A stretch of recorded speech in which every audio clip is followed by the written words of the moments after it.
Hello my dear students, कैसे हैं आप सभी। आई होप आप सभी बहुत अच्छे होंगे। मैं हूं महिमा और मेरे साथ आज हम सॉल्व करेंगे कार्यपत्रक 29 यानी कि वर्कशीट नंबर 29।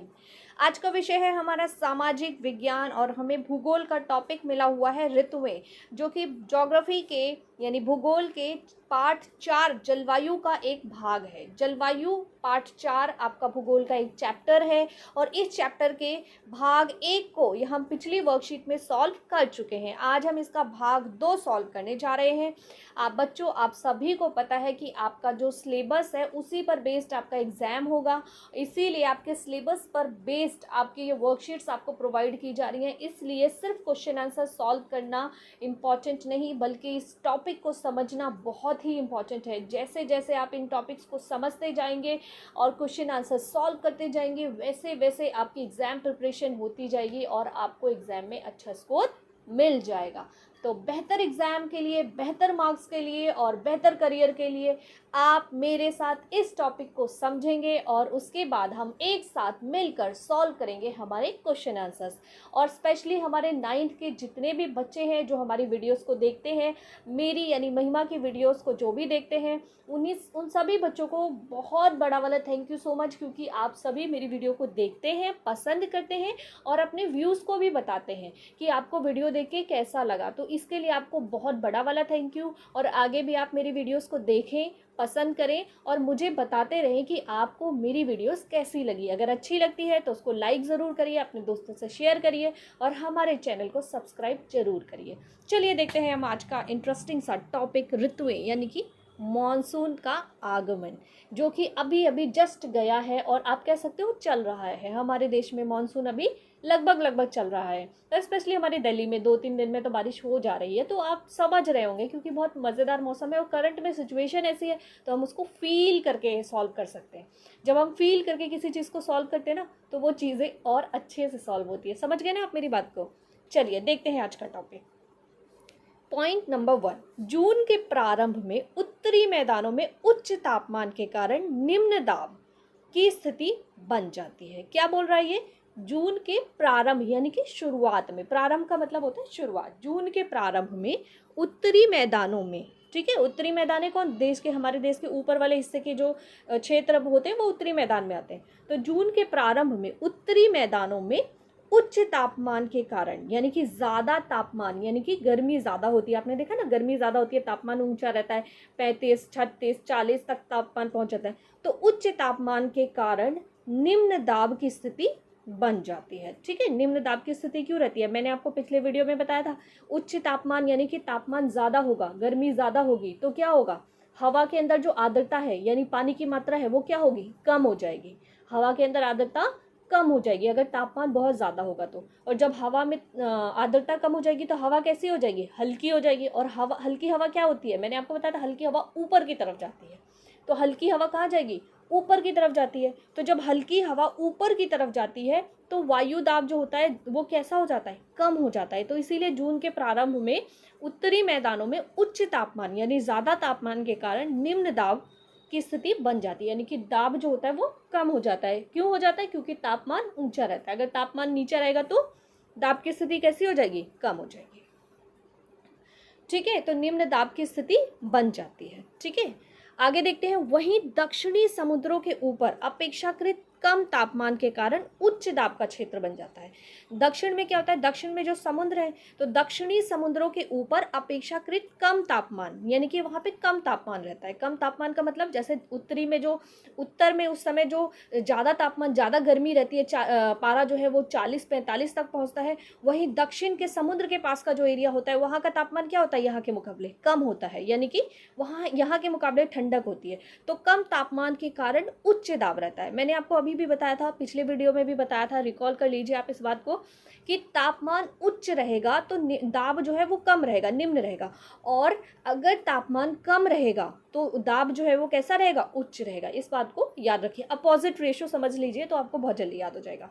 ठीक है, तो फलस्वरूप समुद्र से नमी युक्त, नमी युक्त मतलब होता है पानी। जब आप कह सकते हो कि हवा गर्म होती है तो क्या होता है? हवा गर्म होती है तो पानी को गर्म कर देती है, और पानी गर्म होता है तो पानी आप कह सकते हो कि वाष्प बन के हवा में मिल जाता है।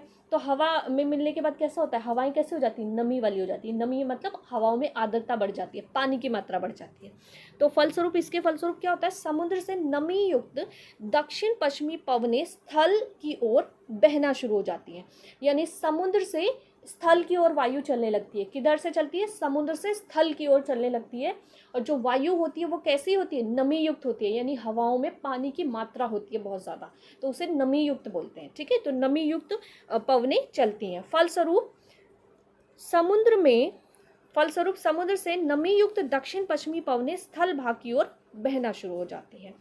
प्रारंभ में पश्चिमी घाट के दक्षिणी छोर के पवन के सामने वाले भाग में ये नमी युक्त पवनें भारी वर्षा करती हैं और फिर ये दो भागों में बंट जाती हैं, अरब सागर शाखा और बंगाल की खाड़ी शाखा।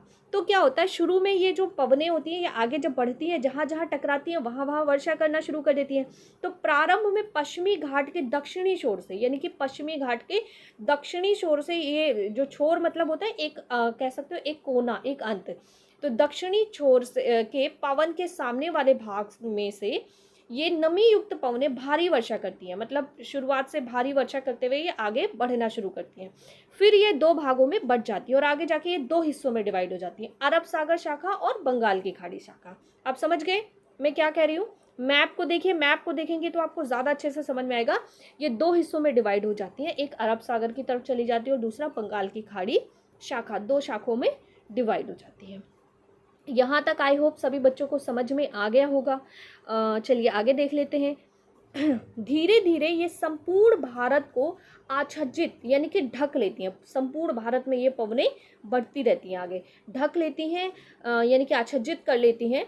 मानचित्र एक में तिथि के अनुसार देश के मानसून के आगमन को समझाइए। आपको देखो यहाँ पे आपको मैप दे रखा है मानसून का आगमन।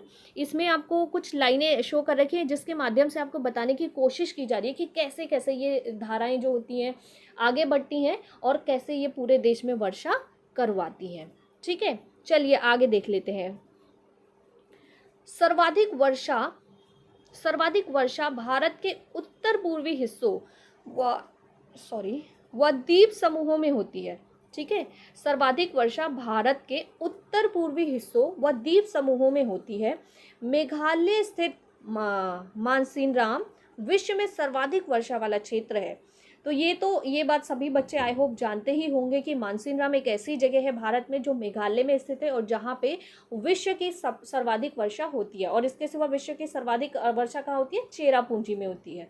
ठीक है, तो सर्वाधिक वर्षा जो है भारत के उत्तर पूर्वी हिस्सों में होती है और द्वीप समूहों में होती है। भारत के दो द्वीप समूह कौन कौन से जली, हाँ, अंडमान निकोबार द्वीप समूह और लक्षद्वीप द्वीप समूह। आपको ये बात याद रखनी है। ऐसी छोटी छोटी चीज़ें हम साथ साथ में रिकॉल करते रहेंगे ना तो हमारी नॉलेज बहुत इंटरेस्टिंग और बहुत अच्छी हो सकती है। तो ये छोटी छोटी चीज़ें याद रखनी होती हैं आपको। तो भारत के द्वीप समूहों में होती है। ठीक है, तो उत्तर पूर्वी हिस्सों और द्वीप समूहों में होती है। मेघालय स्थित मानसीनराम विश्व का सर्वाधिक वर्षा वाला क्षेत्र है। अब ये बात आपने पढ़ ली और पढ़ के आप भविष्य में भूल गए, पर जब भविष्य में आप बड़े हो जाएंगे ना आपको बहुत सारे एग्जाम्स में ये क्वेश्चंस पूछे जाएंगे कि बेटा मानसीनराम से विश्व की सर्वाधिक वर्षा कहाँ होती है। तो हम कंफ्यूज होते हैं, कहाँ होती है भाई, हमें तो पता ही नहीं है। तो ये हमें उस समय याद नहीं रहता कि क्लास 9th में हमने पढ़ा था ज्योग्राफी में, और हम जब पढ़ते हैं ना उस समय तो हमें लगता है कि अरे हमें तो पता ही नहीं थी ये बात। ठीक है, तो लेकिन हमने पढ़ी है ना ये बात। तो ये छोटी छोटी चीज़ों को लाइफ में रिकॉल करना और याद रखना बहुत इंपॉर्टेंट होता है, जो कि फ्यूचर में आपको बहुत काम आएगा। ठीक है, और मेरी बात को आप समझेंगे तो आपको बहुत फ़ायदा होगा। तो चलिए आगे देख लेते हैं। मानचित्र 2 में भारत में वार्षिक वर्षा का वितरण को समझिए। तो ये समझेंगे हम अभी थोड़ी देर बाद, पहले हम आगे पढ़ लेते हैं। वर्षा में विराम क्या होता है? वर्षा में विराम मानसून से संबंधित एक अन्य परिघटना है जिसमें वर्षा रहित अंतराल मतलब होता है गैप, थोड़ा थोड़ा जो समय का बीच में इंटरवल होता है उसको अंतराल बोलते हैं। तो वर्षा रहित अंतराल भी होते हैं जो मानसूनी गर्त यानी कि निम्न दाब के अक्ष के खिसकने के कारण होते हैं। ये अक्ष मैदानी इलाकों से हिमालय के पर्वतीय इलाकों तक स्थानांतरित होते रहते हैं। यानी कि आप कह सकते हो कि बीच बीच में कुछ कुछ ऐसी जगह भी होती है जहां वर्षा आप कह सकते हो बहुत कम होती है या ना के बराबर होती है। तो वर्षा का अंतराल होता है, बीच बीच में कुछ जगहों पे वर्षा का अंतराल होता है। ऐसा क्यों होता है? क्योंकि जो अक्ष है इसका, आप कह सकते हो मॉनसूनी गर्त के जो अक्ष हैं, यानी कि उसमें वो खिसक जाती है। यानी कि आप एक तरीके से ये कह सकते हो कि कहीं कहीं इसका प्रभाव मॉनसूनी पवनों का बिल्कुल कम हो जाता है। आपको पता है ना मॉनसूनी पवनों का प्रभाव किस कारण से होता है, तो इस तरीके से मॉनसूनी पवनों का प्रभाव कुछ कुछ जगहों पे कम हो जाता है, जिसके कारण वहाँ पे ये अंतराल आ जाता है। चलिए आगे देखते हैं। अक्ष की उपस्थिति वर्षा सुनिश्चित करती है, जबकि इसकी अनुपस्थिति शुष्कता लाती है। यानी अक्ष अगर उपस्थित होता है तो उससे क्या होता है? वर्षा होती है। जबकि अक्ष अनुपस्थित होगा तो शुष्कता आएगी। शुष्कता आएगी यानी कि वर्षा नहीं होगी, तो क्या होगा? सूखा सा होगा। शुष्कता मतलब आप कह सकते हैं कि वर्षा नहीं होगी। ठीक है। उष्ण कटिबंधीय निम्न दाब की तीव्रता एवं आवृत्ति भी मानसूनी वर्षा की मात्रा एवं समय को निर्धारित करती है। उष्ण कटिबंधीय निम्न दाब जो होता है वो कितना तीव्र है और कितनी बार उसमें आवृत्ति होती है, उसके आधार पर भी हम कह सकते हैं कि मानसूनी वर्षा और मानसूनी वर्षा जो होती है वो कितनी मात्रा में होगी और किस समय पर होगी। ठीक है, तो ये भी उस पर समय और मात्रा जो है मानसून की, वो भी उष्ण कटिबंधीय निम्न दाब की तीव्रता पर भी आधारित होती है। चलिए आगे देख लेते हैं। यही वजह है कि यदि एक भाग में बाढ़ आती है तो दूसरे भाग में सूखा पड़ जाता है। यानी कि कुछ हिस्सों में हम देखते हैं ना बहुत ज़्यादा बारिश हो रही है और बाढ़ आ गई है, और कुछ हिस्सों में हम देखते हैं कि बिल्कुल सूखा पड़ गया, बारिश हो ही नहीं रही है। तो इस तरह की घटनाएं आपने भारत में अक्सर करके देखी होंगी, न्यूज़ चैनल पे आप देखते होंगे। जैसे इस साल भी आपने देखा है ना, असम में बाढ़ आ गई, बहुत ज़्यादा नुकसान हो गया। तो इस तरह की चीज़ें आप देखते रहते हैं तो आप ज़्यादा समझ में आएंगे। हमें क्या करना है कि जो हमारी नॉलेज है और जो हमारी करंट सिचुएशन है कंट्री की, उससे रिलेट करके चीज़ों को देखना है। हमें वो चीज़ें फिर लाइफ में कभी नहीं भूलेंगे, हमेशा याद रहेंगी। तो हमेशा याद रखने के लिए चीज़ों को रिलेट करिए, रिकॉल करते रहिए, जिससे कि आपकी वो चीज़ें जो है, वो टॉपिक्स जो हैं आपके ब्रेन में टोटली आपको कह सकते हो फिक्स्ड हो जाएंगे, जो लाइफ में कभी भी रिमूव नहीं होंगे। यही वजह है कि यदि एक भाग में बाढ़ आती है तो दूसरे भाग में सूखा पड़ जाता है। मानसून को उसकी अनिश्चितता मतलब निश्चित, मतलब जो चीज़ निश्चित हो एक समय पर आती हो उसको निश्चितता बोलते हैं। अनिश्चितता मतलब जो समय पर निश्चित ना हो, कि मतलब ज़रूरी नहीं कि वो अपने टाइम पे आए ही। तो मानसून को उसकी अनिश्चितता के लिए जाना जाता है तथा इसका आगमन और वापसी अव्यवस्थित होता है। यानी कि भारत में मानसून कब आएगा और कब जाएगा, ये एक हम कह सकते हैं, एक अनुमान हम लगाते हैं, लेकिन ये पूरी तरीके से निश्चित नहीं होता है। ऐसा क्यों होता है? क्योंकि ये पवनों के ऊपर निर्धारित होता है। ठीक है, जिस प्रकार मौसम होगा, जिस प्रकार तापमान होगा, जिस प्रकार पवनें होंगी, उसके आधार पर ये चीज़ें परिवर्तित होती रहती हैं। तो प्रतिवर्ष इसमें परिवर्तन आता रहता है, तो हम अपने आधार पर ये चीज़ें नहीं बता सकते। जैसे मैं आपको एक एग्जाम्पल बताती हूँ दिल्ली का। दिल्ली में आपने देखा है कभी कभी तो जून के लास्ट वीक में ही आपका मानसून आ जाता है, कभी जुलाई में आता है, कभी जुलाई की मिड जुलाई में आता है, कभी जुलाई लास्ट में आता है ना। और पिछले 2-3 सालों से हम देख रहे थे mid July and July and में मानसून आ रहा था। बट इस साल हमने देखा कि जो हमारे दिल्ली का मानसून है वो जल्दी आ गया। तो इस तरह की चीज़ें होती रहती है। मानसून जो है वो कब आएगा कब जाएगा ये पूरी तरीके से निर्धारित नहीं होता। एक इसका हम कहते हैं एवरेज टाइम हम फिक्स कर देते हैं और उसके आसपास ही ये चीज़ें होती हैं। चलिए हम अपना मैप एक बार देख लेते हैं। मैप देखने से पहले हम क्वेश्चंस देखेंगे, उसके बाद हम थोड़ा सा मैप भी देखेंगे एंड देन आंसर सॉल्व करेंगे। क्वेश्चन नंबर 1 है, भारत में जून के महीने में समुद्र से स्थल की ओर हवाएं क्यों चलने लगती हैं? प्रश्न नंबर 2, मानसूनी वर्षा की मात्रा और समय किन बातों पर निर्भर करती है? प्रश्न नंबर 3, वर्षा में विराम की मानसूनी परिघटना से आप क्या समझते हैं, ये क्यों होती है? और प्रश्न नंबर 4, मानचित्र की सहायता से निम्न प्रश्नों के उत्तर लिखिए। इसमें आपको मानचित्र भरने के लिए नहीं बोला है, तो बहुत सारे बच्चों को डाउट और कन्फ्यूजन होगा। वो कहेंगे मैम इसमें तो मैप है ही नहीं, आपने तो मैप भर के दिखाया ही नहीं। क्वेश्चन को ध्यान से पढ़िए, उसने बोला है मानचित्र की सहायता से निम्न प्रश्नों के उत्तर दीजिए। यानी कि वर्कशीट में आपको 2 मानचित्र 2 मैप दिए गए, उन मैप को पढ़ना है आपको, और उस मैप में जो लिखा है उसके आधार पे इन प्रश्नों के उत्तर देने। यानी कि आपको खुद को मैप नहीं भरना है, इसमें मैप फिल करने के लिए आपको कहीं भी नहीं बोला गया है, इसलिए आप बिल्कुल भी कंफ्यूज मत होना। चलिए हम देख लेते हैं प्रश्न। दो सबसे अधिक और दो सबसे कम वार्षिक वर्षा वाले राज्यों के नाम लिखिए। तो आपको भारत के दो सबसे अधिक और दो सबसे कम वार्षिक वर्षा वाले राज्यों के नाम लिखने। अब आप सोचेंगे यहाँ पे भारत तो बोला ही नहीं है, पर मैडम तो भारत बता रही है, तो भारत का क्यों लिखेंगे? तो भैया ऊपर हमें मैप तो भारत का ही दिया हुआ है, उसने बोला है ना मानचित्र की सहायता से निम्न प्रश्नों के उत्तर दीजिए, और मानचित्र किसका है? ऊपर इंडिया का है ना, तो मैप इंडिया का है, तो हम आंसर किसका देंगे? इंडिया का ही देंगे। इसलिए दो सबसे अधिक और दो सबसे कम वार्षिक वर्षा वाले राज्य हमें किसके बताने? इंडिया के बताने, यानी भारत के बताने हैं। आगे देखिए प्रश्न नंबर 2, दिल्ली, मुंबई, कोलकाता और चेन्नई में मानसून पहुंचने की संभावित तिथि, यानी दिल्ली, मुंबई, कोलकाता और चेन्नई में मानसून कब आता है, लगभग कब आता है, वो हमें बताना है। तो चलिए थोड़ा सा हम अपना मैप देखेंगे और उसके बाद सॉल्व करेंगे हम आज के हमारे उत्तर। ठीक है, मैप आपको दिख रहा है, मैप में आपको कुछ चीज़ें यहाँ पे दे रखी हैं। सबसे पहले हम मैप का स्केल देख लेते हैं। स्केल में हमें क्या दे रखा है? कुछ पॉइंट्स दे रखे हैं। Dark purple colour, dark purple colour क्या शो करता है? 400 सेंटीमीटर से अधिक वर्षा। ठीक है, 400 सेंटीमीटर से अधिक वर्षा को डार्क पर्पल से शो किया गया है। तो हम मैप में देखेंगे कि ये वाला जो हिस्सा है हमारा, इसका ये वाला जो मेन पार्ट है, ये क्या है? यहाँ पे सर्वाधिक वर्षा होती है। ठीक है, इसके सिवा आप देखेंगे ये वाला जो हिस्सा है, यहाँ भी हमारे देश की सर्वाधिक वर्षा होती है। तो ये कौन कौन सा हिस्सा पाया जाता है? ठीक है, इसके सिवा हम देखेंगे ये हमारे क्या है? द्वीप समूह है, ये हमारा लक्षद्वीप समूह है। तो हमने देखा कि ये लक्षद्वीप समूह किस में है? पर्पल में है, यानी यहाँ भी अधिक वर्षा होती है। और ये अंडमान निकोबार भी पर्पल में है, इसलिए यहाँ भी अधिक वर्षा होती है। तो ये हमारे अधिक वर्षा वाले, सर्वाधिक वर्षा वाले क्षेत्र हो गए। अब नंबर 2 देखते हैं। 200 से 400 सेंटीमीटर वर्षा, जहां लाइट पर्पल होता है वो 200 से 400 सेंटीमीटर वर्षा वाला, ये वाला क्षेत्र आप देख रहे हैं, 200 से 400 सेंटीमीटर वर्षा। ठीक है, और यहाँ के भी कुछ हिस्से जो हैं वो 200 से 400 सेंटीमीटर वर्षा वाले क्षेत्र हैं। 200 से 400 सेंटीमीटर वाले वर्षा वाले क्षेत्र भी अधिक वर्षा में ही आते हैं। चलिए नंबर 3 देख लेते हैं। नंबर 3 पे हमें डार्क ब्लू कलर दे रखा है। डार्क ब्लू कलर हमें शो कर रहा है 100 से 200 सेंटीमीटर वर्षा। ठीक है, तो 100 से 200 सेंटीमीटर वर्षा ये पूरे क्षेत्र में होता है। आपने देखा इसमें बहुत सारे राज्य आ जाते हैं। यहाँ पर आपका कुछ हिस्सा उत्तर प्रदेश का आ जाता है, बिहार का आ जाता है, छत्तीसगढ़ का आ जाता है, पश्चिम बंगाल भी इसी में आ जाता है आपका। तो बहुत सारे क्षेत्र इसको कवर करते हैं। तो हम ये कह सकते हैं 100 से 200 सेंटीमीटर वर्षा हमारे देश के कई सारे भागों में होती है। साथ में यहाँ भी आप देख रहे हैं, यहाँ भी होती है, ये भी कुछ हिस्से हैं। तो ये सभी जगहों पे हमारे 100 से 200 सेंटीमीटर वर्षा होती है। आगे देखते हैं 60 से 100 सेंटीमीटर, जो कम वर्षा वाला क्षेत्र होता है वो 60 से 100 सेंटीमीटर होता है। तो आपने देखा ये वाला जो हमारा कुछ हिस्सा है, ये कह सकते हो कि यहाँ पे कम वर्षा होती है।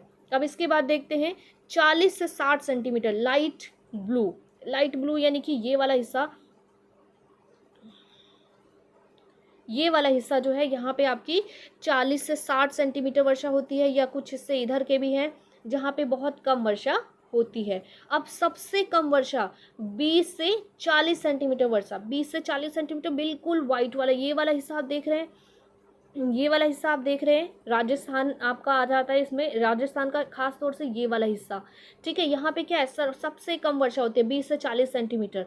ठीक है, तो यहाँ पर आप देखेंगे ये राजस्थान का ये वाला पार्ट, यहाँ सबसे कम वर्षा होती है, बिल्कुल लाइट स्काई ब्लू कलर का है, सबसे कम वर्षा वाला क्षेत्र। ठीक है, तो आपको पता है कि गुजरात और राजस्थान के कुछ हिस्से, इवन हरियाणा के कुछ हिस्से जो हैं वो सबसे कम वर्षा वाले क्षेत्रों में आते हैं। और लास्ट जहाँ पे बिल्कुल नाम मात्र वर्षा होती है वो कौन कौन सी जगह है, तो वो हम देखेंगे हमारे देश का सबसे ऊपरी हिस्सा जो लेह वाला हिस्सा है वो हो गया, और हमारे राजस्थान का थोड़ा सा भाग जो है वो सबसे कम वर्षा वाले क्षेत्रों में आता है। तो ये है हमारे मैप, और अब हम सॉल्व करेंगे आज का आंसर। हमारा प्रश्न नंबर 1 है, भारत में जून के महीने में समुद्र से स्थल की ओर हवाएं क्यों चलने लगती हैं? तो जून के प्रारंभ में उत्तरी मैदानों में उच्च तापमान, मैंने आपको समझाया था ये चीज़ अभी चैप्टर में, अगर किसी को डाउट या कन्फ्यूजन हो तो आप मुझे ज़रूर बताना। जून के प्रारंभ में, जून आपको पता है कैसा मौसम होता है, जून में गर्मी बहुत ज़्यादा होती है, गर्मी ज़्यादा होती है यानी तापमान ऊंचा रहता है। तापमान ऊंचा रहेगा तो क्या होगा, हवाओं के अंदर नमी की मात्रा कम होती जाएगी, हवाओं में नमी कम हो जाएगी तो हवाएं कैसी हो जाएंगी, हल्की हो जाएंगी, और हल्की हवाएं ऊपर की तरफ जाएंगी तो दाब कैसा हो जाएगा, कम हो जाएगा। ये चीज़ मैंने आपको चैप्टर में एक्सप्लेन की थी। ठीक है, तो जून के प्रारंभ में उत्तरी मैदानों में उच्च तापमान के कारण निम्न दाब की स्थिति बनती है तथा दक्षिणी समुद्रों के ऊपर कम तापमान के कारण उच्च दाब का क्षेत्र बन जाता है, जिसके फलस्वरूप समुद्र से नमी युक्त दक्षिण पश्चिमी पवनें समुद्र से स्थल की ओर बहने लगती है। जून के आरंभ में उत्तरी मैदानों में निम्न दाब की अवस्था तीव्र हो जाती है। यही दक्षिणी गोलार्ध की व्यापारिक पवनों को आकर्षित करता है और महासागर से होते हुए नमी को एकत्रित करती है तथा आगे जाके वर्षा करवाती है। तो ये है हमारा आज का उत्तर। इसमें 2 पैराग्राफ लिखे हुए हैं मैंने, ऐसा क्यों किया है मैंने, आपसे पहला पैराग्राफ भी लिख सकते हो, अगर आप सेटिस्फाई हो तो आपसे पहला पैराग्राफ भी लिख सकते हो आंसर में, वो भी आंसर उतना भी इनफ है। पर अगर आप आंसर को एक्सटेंड करना चाहते हो तो आप सेकंड पैराग्राफ भी लिख सकते हो। एग्जाम में यही सेम क्वेश्चन आपको 2 मार्क्स में भी पूछ सकते हैं, 3 मार्क्स में भी पूछ सकते हैं। अगर ये क्वेश्चन 2 मार्क्स में पूछा है तो आप फर्स्ट पैराग्राफ लिखोगे, 3 मार्क्स में या 4 मार्क्स में पूछा है तो आपको दोनों पैराग्राफ लिखने पड़ेंगे। ठीक है, तो सेम क्वेश्चन कई बार हमें अलग अलग मार्क्स के अकॉर्डिंग पूछा जाता है, हमें आंसर भी उसी के अकॉर्डिंग देना पड़ता है। अगर कोई भी क्वेश्चन हमें 1 मार्क का पूछा गया तो 1 लाइनर आंसर, 2 मार्क्स का पूछा गया तो एटलीस्ट 2 to 3 लाइन में हमें आंसर मेंशन करना पड़ता है, और 3 मार्क्स में पूछा गया तो हमें ऑलमोस्ट 4 to 5 लाइन्स में आंसर मेंशन करना है। तो इसी के अकॉर्डिंग मैंने ये 2 पैराग्राफ मेंशन किए हैं। हम देख लेते हैं हमारा नेक्स्ट क्वेश्चन। आज का दूसरा प्रश्न है, मानसूनी वर्षा की मात्रा और समय किन बातों पर निर्भर करती है। अक्ष की उपस्थिति वर्षा सुनिश्चित करती है, जबकि इसकी अनुपस्थिति शुष्कता लाती है। ये मैंने आपको अभी चैप्टर में एक्सप्लेन किया था कि अक्ष अगर उपस्थित होगा तो क्या होगा कि वर्षा होगी, अधिक होगी, और नहीं होगा तो क्या होगा, वर्षा नहीं होगी, शुष्कता आ जाएगी। ठीक है, इसी प्रकार उष्णकटिबंधीय निम्न दाब की तीव्रता एवं आवृत्ति भी मानसूनी वर्षा की मात्रा एवं समय को निर्धारित करती है।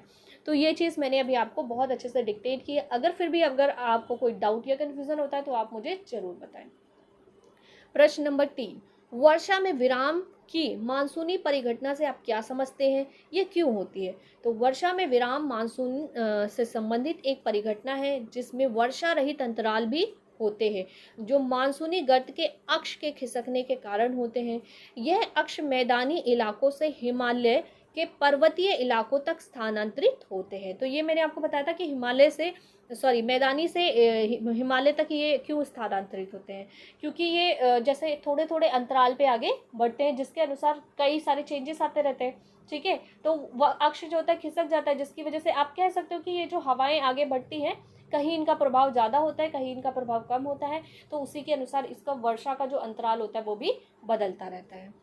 चलिए आगे देखते हैं हमारा आज का और अंतिम प्रश्न, मानचित्र की सहायता से निम्न प्रश्नों के उत्तर दीजिए। तो इस क्वेश्चन को जरा ध्यान से समझना, बहुत सारे बच्चों को कंफ्यूजन हो जाएगा। मानचित्र का नाम लिया, बच्चे सोचेंगे अच्छा इसमें तो मानचित्र भरना है, मैम ने तो मानचित्र भरा ही नहीं। बट इसमें ये नहीं बोला कि आपको मानचित्र फिल करना है, इसमें कहा है मानचित्र की सहायता से प्रश्नों के उत्तर दे दें, यानी मानचित्र आपको वर्कशीट में मेंशन किया है, पहले से वर्कशीट में दिया हुआ है, आप उस मानचित्र को पढ़ो और उसको पढ़ के उसके आधार पर इन प्रश्नों के उत्तर दो। आपको स्वयं मानचित्र नहीं भरना, इस बात को ध्यान रखना है, कंफ्यूजन नहीं होनी चाहिए आपको। ठीक है, तो हमारा प्रथम प्रश्न है, 2 सबसे अधिक और 2 सबसे कम वार्षिक वर्षा वाले राज्यों के नाम लिखिए। तो 2 सबसे अधिक वर्षा वाले राज्य कौन से, सबसे नंबर 1 मेघालय, आपको पता है चेरापूंजी और मानसीराम, जहाँ दुनिया की सबसे अधिक वर्षा होती है वो कहाँ है, मेघालय में, इसलिए सबसे नंबर 1 पे तो मेघालय है। और दूसरा अंडमान निकोबार द्वीप समूह, तो मैंने द्वीप समूह लिखा हुआ है, आप कोई सा भी द्वीप समूह लिख सकते हो, दोनों ही द्वीप समूहों में काफ़ी वर्षा होती है।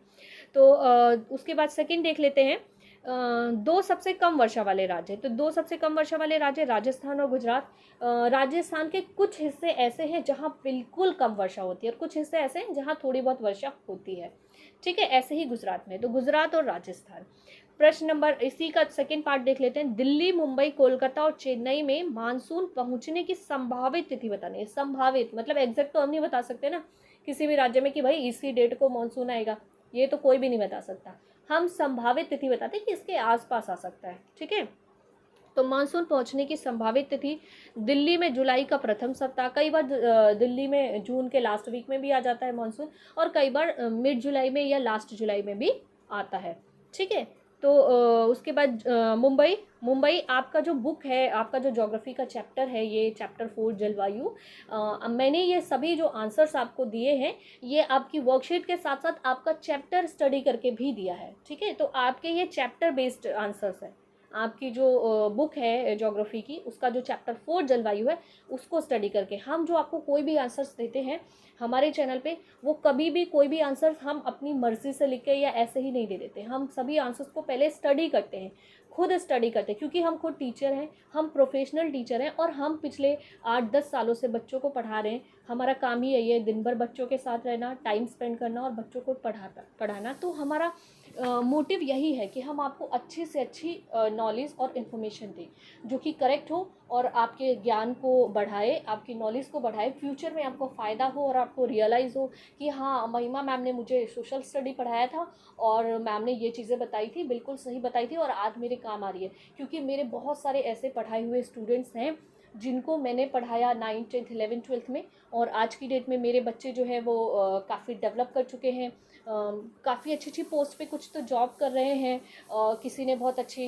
मतलब हमसे करियर काउंसलिंग ली, हमसे सजेशन लिए, उसके बिहाफ पे वो अच्छी अच्छी पोस्ट पे हैं, अच्छी अच्छी एजुकेशन ले रहे हैं। तो हमें खुद पर फिर अच्छा लगता है कि हाँ, हमारी मेहनत कहीं ना कहीं सफल हो रही है। तो यही चीज़ आपके लिए भी है, आप सभी हमारे बच्चे हैं और हम चाहते हैं कि आपको बेहतर से बेहतर नॉलेज दें ताकि आपका फ्यूचर बेटर से बेटर हो सके। ठीक है। तो देखिए, मुंबई, मुंबई में मानसून आने का संभावित समय होता है 10 जून। कोलकाता में आने का समय जो होता है वो 7 जून। ठीक है, मुंबई से जस्ट पहले। और इसके बाद है चेन्नई, चेन्नई में लौटते मानसून से वर्षा होती है। पहले मानसून जो होता है वो आगे बढ़ता रहता है, पूरे देश में वर्षा करवाता है, जम्मू कश्मीर तक पहुंचता है। फिर लौटता मानसून, आपको पता है मानसूनी हवाएं वापस आती हैं, तो जब लौटता मानसून आता है तो ये कहाँ वर्षा करता है, ये जाके तमिलनाडु कोरोमंडल कोस्ट पे वर्षा करता है। तो लौटते मानसून से वर्षा होती है चेन्नई में, जो कि सितंबर से दिसंबर के बीच में होती है। तो सितंबर से दिसंबर के बीच में वर्षा कहाँ होती है? चेन्नई में होती है। तो ये थे हमारे आज के चारों प्रश्न और आज की वर्कशीट। अगर आपको कोई डाउट या कन्फ्यूज़न हो तो आप मुझसे कमेंट सेक्शन में जाके कमेंट करके ज़रूर पूछें। और अगर आपको ये आंसर्स टेलीग्राम पे चाहिए तो आप डिस्क्रिप्शन में दिए गए लिंक को क्लिक करिए, वहाँ से हमारा चैनल मुदिता IAS वॉरियर्स ज्वाइन करिए और उससे ज्वाइन करके वहाँ से आपको हर एक सब्जेक्ट के आंसर्स मिल जाएंगे ईज़िली। ठीक है। और अगर आपको मेरा पढ़ाया हुआ टॉपिक और मेरा चैप्टर पसंद आ रहा है तो आप मेरी वीडियो को लाइक ज़रूर करिए, और चैप्टर को पसंद कर रहे हैं आप तो बताइए भी ज़रूर कि मैम आपका पढ़ाया हुआ चैप्टर मुझे समझ में आ गया। क्योंकि अगर आप मुझे बताते हैं कि मुझे समझ में आ गया तो मुझे बहुत मोटिवेशन मिलता है, मुझे बहुत अच्छा लगता है और मुझे लगता है कि हाँ, मैंने बच्चों के ऊपर मेहनत की, मैंने खुद पहले बच्चों को पढ़ाने के लिए अपने नोट्स बनाए और बच्चों को स्टडी करवाया, तो उनको मेरा पढ़ाया हुआ समझ में आया, यानी कि मेरी मेहनत सफल हो गई। ठीक है। तो आप भी अगर कोई मेहनत करते हो, कोई काम करते हो और कोई आपको कह देता है कि हाँ, आपने मेहनत किया और आपका काम अच्छा है, तो क्या होता है कि आपको अच्छा लगता है और नेक्स्ट टाइम आप और अच्छे से करने की कोशिश करते हैं। तो मुझे भी मोटिवेशन मिलेगा अगर आप मुझे बताएंगे कि आपको ये चैप्टर कैसा लगा। तो हमारे चैनल को लाइक कीजिए, सब्सक्राइब कीजिए और अपने दोस्तों के साथ शेयर कीजिए। मैं हूँ महिमा और आपसे लेती हूँ विदा। फिर मिलेंगे अगले वीडियो में नए चैप्टर के साथ। Bye bye.